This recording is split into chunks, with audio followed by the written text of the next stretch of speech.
Okay, recording. Hi, another afternoon on the beautiful Gold Coast. I'm here with Aaron Saliba. Aaron, is that how you pronounce your surname? Saliba. Well done. Aaron works and looks after our property management department. How long have you been here?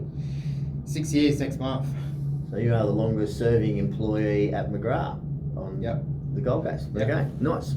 So Aaron's going to answer a couple of simple questions for us, a couple of renter orientated and some are for the owners. So just at the moment, the moratorium on the whole COVID thing, what's the latest on that? So as of the 30th of September, we're allowed to evict tenants that are COVID related or COVID affected. So prior to 30th of September, anyone that was COVID affected, we weren't allowed to evict.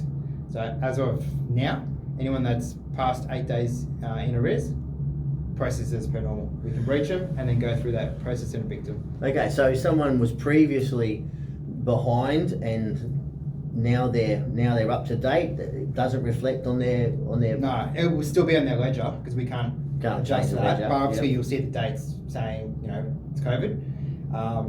Okay. But So we can't adjust that. So what happens if someone says, lost my job due to COVID? Are they still in the position to negotiate a rent decrease with the owner? Well, the RTA just states that they're saying don't just breach people and kick people out straight away. They're still trying to get owners and tenants to work together to try and get them to catch up payment plans or whatnot. So they're asking us to arbitrate and work it out rather than... Exactly. However, but the legislation now states that if the owners don't want to play games and negotiate, then we have got every right to evict the tenants. Okay. But saying that, going back, we can't just evict tenants. Tenants do have to provide evidence that they're COVID affected. And okay, so what's the general consensus? Say I've got someone who's genuinely concerned or being affected by COVID. Mm-hmm. What percentage of owners are being understanding? Most owners are being good, to be honest. What we've seen in our portfolio, most tenants are negotiating and putting them on payment plans. So we haven't had that much backlash where we've had to evict tenants. I think out of my portfolio, I've only had one. How big's your portfolio? 150. You've got 150 properties and you've only had to evict one because of COVID. Well, I haven't evicted him. We've come to a negotiation and he's vacated on his own accord. Okay. Yeah. Because that way it doesn't go on his record and all the rest of it as well. No, exactly. Okay. So how many properties have we got under management here at McGrath? Around the 400 mark. 400? And how many are vacant at the moment? Due to COVID? None. Okay. Generally, how's our level of our arrears are a little bit higher than we'd like. Why do you think that is?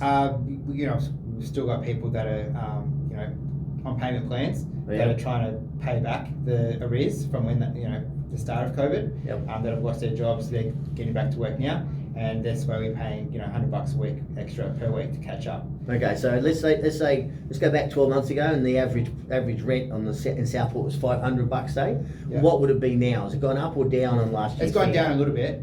It has gone down a little bit, but at the moment it's stabilised. So 3 months ago, the Gold Coast was the heaviest hit in the whole of Queensland. Yep. So rents were coming down 20%. Vacancy went up 12.5%. So at the moment it has stabilised quite a lot. The rent it's around the same mark. We haven't put prices up for renewals, but for vacancy it's around that.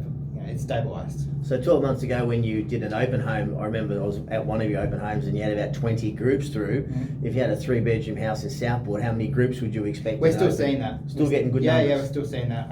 Especially in Miami, we've had 2 properties over the last week and we've had 4 open homes and groups of 30s at each inspection.